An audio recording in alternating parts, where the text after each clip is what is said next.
L'homme d'affaires de 78 ans et sa femme Dominique dormaient lorsque des malfaiteurs sont entrés par effraction dans leur maison de Comblaville, en Seine-et-Marne.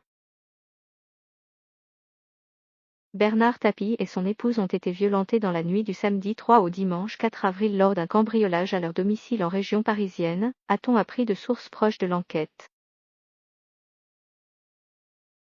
Ils dormaient lorsque 4 personnes encagoulées et vêtues de combinaisons noires se sont introduites par effraction à leur domicile, à Comblaville, en Seine-et-Marne, et les ont frappés et ligotés avec des câbles électriques avant de repartir avec leur butin, des bijoux, a-t-on ajouté. Entrés par une fenêtre du premier étage, les malfaiteurs ont dérobé 2 montres, dont une Rolex, des boucles d'oreilles, des bracelets et une bague, selon une source proche de l'enquête. Le montant du butin n'a pas été communiqué. Vol aggravé avec violence et séquestration. Dominique Tapie, qui a reçu des coups au visage, est parvenu à se défaire de ses liens pour se rendre chez une voisine d'où elle a donné l'alerte. L'homme d'affaires, ancien ministre de la Ville et député, a notamment reçu un coup de matraque sur la tête, mais aucun des époux n'était hospitalisé, a précisé à l'AFP la procureure de Melun, Béatrice Angelelli. L'épouse de Bernard Tapie a seulement été conduite à l'hôpital pour une consultation. Dominique a été accompagnée par le SAMU aux urgences de Fontainebleau, d'où elle devrait sortir ce matin.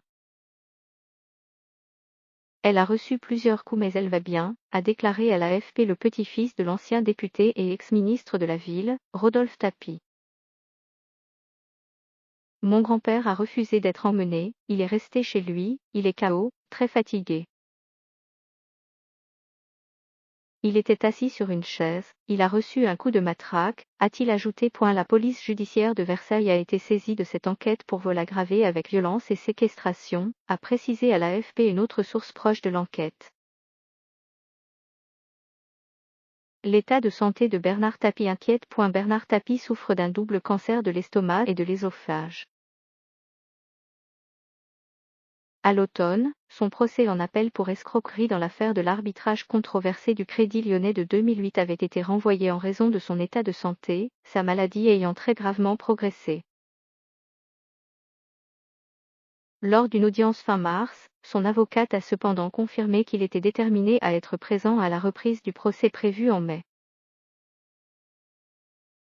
Incarnation de la réussite sociale au milieu des années 80, Nanar est cependant devenu le symbole de l'homme d'affaires corrompu à partir de l'épisode du match truqué Valenciennes-Marseille, en 1993.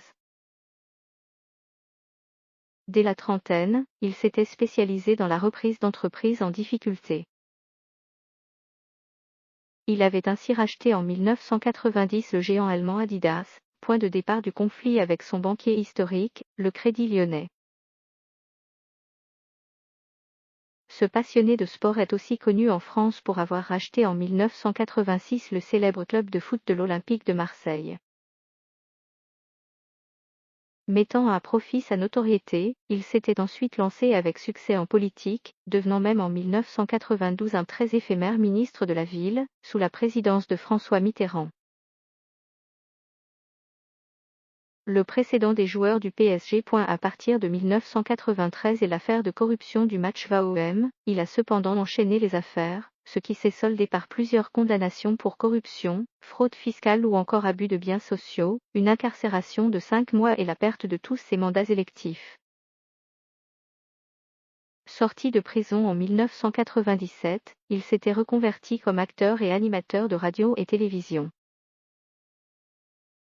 Fin 2012, en mettant la main sur les derniers titres du groupe persan, dont la Provence, il avait endossé un nouvel habit, celui de patron de presse. Il y a 3 semaines, en région parisienne, 2 joueurs vedettes du Paris SG, l'Argentin Ángel Di María et le Brésilien Marquinhos, avaient été visés par des cambriolages un dimanche soir. Le 14 mars, des bijoux et des montres avaient été dérobés, sans violence, au domicile de Di María alors que lui-même disputait un match. L'autre cambriolage avec violence de sources proches de l'enquête avait eu lieu le même soir chez des membres de la famille de Marquinhos.